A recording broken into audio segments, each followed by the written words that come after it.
चलिए खबरों में आगे बढ़ते हैं। झारखंड विधानसभा का मॉनसून सत्र गुरुवार 6 अगस्त 2026 से शुरू हो रहा है और ये 12 अगस्त तक चलेगा। कुल 5 कार्य दिवस वाले इस छोटे सत्र के हंगामेदार रहने के पूरे आसार हैं। राज्य में मॉनसून की बेरुखी से सूखती फसलें, किसानों की बढ़ती चिंता, रोजगार की मांग को लेकर युवाओं के प्रदर्शन, कानून व्यवस्था, शिक्षा और विकास जैसे कई मुद्दों पर सत्ता पक्ष और विपक्ष के बीच तीखी बहस देखने को मिल सकती है।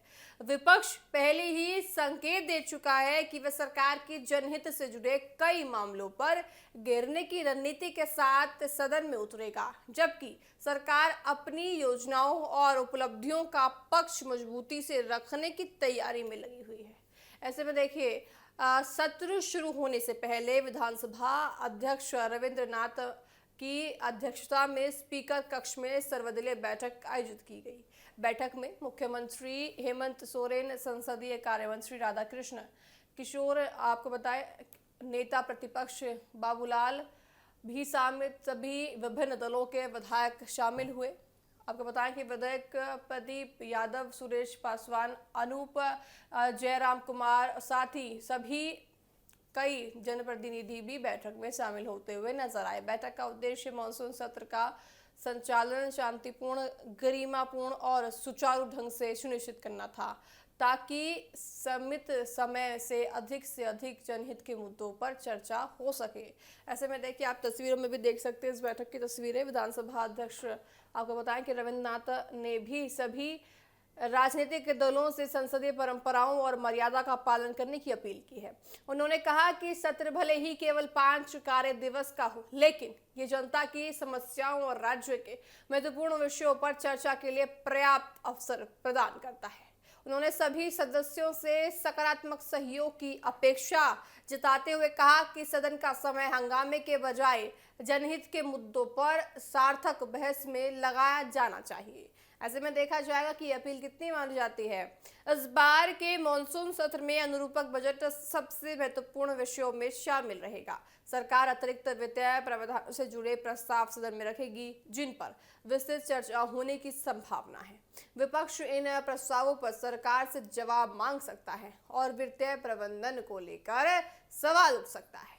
इसी के साथ आपको बताएं कि इसके साथ ही राज्य के विकास कार्य योजनाओं के पूरी तरह से देखिए हो रही है, योजनाएं जरा धरातल पर उतर रही है नहीं, इस पर भी मंथन होगा।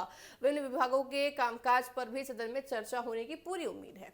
राष्ट्रीय स्तर पर चर्चा में रहे नीट परीक्षा से जुड़े मुद्दे भी झारखंड विधानसभा में गूंज सकते हैं। विपक्ष परीक्षा व्यवस्था, युवाओं के भविष्य और शिक्षा प्रणाली को लेकर सरकार का रुख जानना चाहती है। वहीं राज्य में रोजगार, प्रतियोगी परीक्षाएं, युवाओं के आंदोलन और सरकारी भर्तियों में हो रही देरी जैसे मुद्दों पर भी सरकार को घेरने की तैयारी है। हाल के दिनों में रोजगार की मांग को लेकर हुए प्रदर्शन को देखते हुए ये विशेष आपको बताएं कि विषय सदन में पूरी प्रमुखता से उठाने की संभावना है। मॉनसून की कमजोर स्थिति और उसके कारण किसानों के सामने खड़े संकट पर भी सदन में विस्तृत चर्चा होने की उम्मीद है। कई जिलों में बारिश की कमी से खेती प्रभावित हुई है, जिससे किसानों की चिंता बढ़ गई है।